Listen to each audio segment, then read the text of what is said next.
ہیں وہ چلا گیا، لیکن وہ گیا نہیں، وہ ہمارے بیچ میں کہیں موجود ہے۔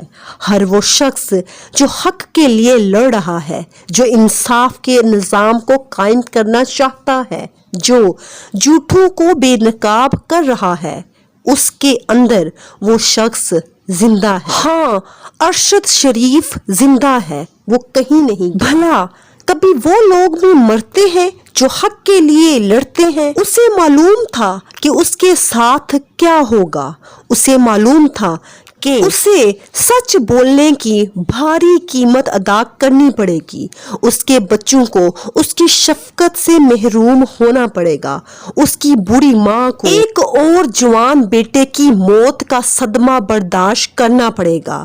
اسے معلوم تھا کہ اس کے جانے کے بعد اس کے گھر پہ قیامت ٹوٹ پڑے گی، لیکن وہ پھر بھی حق پہ ڈٹا رہا، وہ پھر بھی مجرموں کو بے نقاب کرنے کے لیے سر پہ کفن باندھے نکلا تھا۔ یہ ایک اٹل حقیقت ہے کہ جو بھی دنیا میں آیا ہے اس نے ایک نہ ایک دن جانا ہے، لیکن جو شہادت کا رتبہ ارشد شریف کو ملا، اس کا مقام بہت بلند ہے۔ کچھ ایسے لوگ بھی ہیں جنہوں نے ارشد شریف کی شہادت پہ غلط قسم کے ٹویٹ کیے، ایک ایسے موقع پہ جب پوری پاکستانی قوم ایک بہادر اور نڈر صحافی سے محروم ہو گئی، ایک ایسے موقع پہ جب شہیدوں کا وارث، گھر کا واحد کفیل شہید ہو گیا، ایسے موقع پہ ایسے ٹویٹ پہ افسوس ہی کیا جا سکتا ہے۔ ارشد شریف 23 اکتوبر کو کینیا کے شہر نیروبی میں سر پہ گولی لگنے سے شہید ہوئے۔ کینیا کی گورنمنٹ نے کینیا کی پولیس کی جانب سے غلطی سے ارشد شریف کو گولی مارنے پہ اپنی غلطی کا اعتراف کیا۔ ارشد شریف کے قتل کے بہت سارے انکشافات اب سامنے آ رہے ہیں۔ اس سلسلے میں دو بھائیوں خرم اور وقار کا نام بڑے زور و شور سے لیا جا رہا ہے۔ ارشد شریف انہی کے فارم ہاؤس پہ 2 ماہ سے قیام پذیر تھے۔ حکومت پاکستان کی جانب سے ارشد شریف قتل کیس کی انویسٹیگیشن کے لیے 2 ممبرز پہ مشتمل ٹیم کینیا میں مختلف لوگوں سے مل کے اپنی رپورٹ ریڈی کر رہی ہے۔ اس سلسلے میں ہولناک حقائق سامنے آ رہے ہیں۔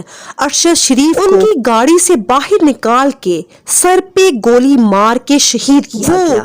30 منٹ تک تڑپتے رہے لیکن انہیں ہاسپٹل نہیں لے کے جایا گیا۔ شہادت سے پہلے وہ ایک ہائی پروفائل کیس پہ کام کر رہے تھے، ان کا لیپ ٹاپ اور موبائل بھی غائب ہے۔ اسی ہائی پروفائل کیس کی وجہ سے پاکستان میں ان پہ جھوٹے 17 مقدمات بھی قائم کیے گئے اور ان کو اپنی جان کا شدید خطرہ تھا، جس کی وجہ سے انہیں اپنی جان سے پیارے وطن کو چھوڑ پشاور ایئرپورٹ سے جانا پڑا۔ اپنے پیارے وطن کو چھوڑتے ہوئے ایئرپورٹ پہ ان کی ایک ویڈیو بھی بہت وائرل ہوئی۔ شہید ارشد شریف جن مجرموں کو بے نقاب کرنے کے لیے کام کر رہے تھے، انہیں مجرموں نے ان کی شہادت کا الزام عمران خان اور ARY کے مالک سلمان اقبال پہ لگا دیا۔ ارشد شریف کی والدہ نے ان الزامات کی سختی سے تردید کی اور چیف جسٹس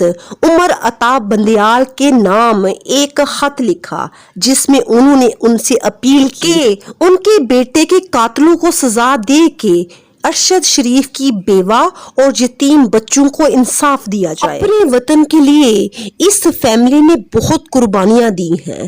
ارشد شریف کے والد بھی آرمی میں تھے۔ سن 2011 میں دل کا دورہ پڑنے سے وہ فوت ہو گئے۔ ارشد شریف کے بھائی میجر محمد اشرف شریف اپنے والد کے جنازے میں شرکت کرنے کے لیے فوج سے چھٹی لے کے گھر آ رہے تھے کہ راستے میں دہشت گردوں نے انہیں شہید کر دیا۔ اس عظیم فیملی نے ایک دن میں 2 صدمے برداشت کیے، 2 بہت بڑے صدمے۔ اس بہادر صحافی نے ایک دن میں 2 جنازے اٹھائے، اسی لیے انہیں شہیدوں کی فیملی کا وارث کہا جاتا تھا۔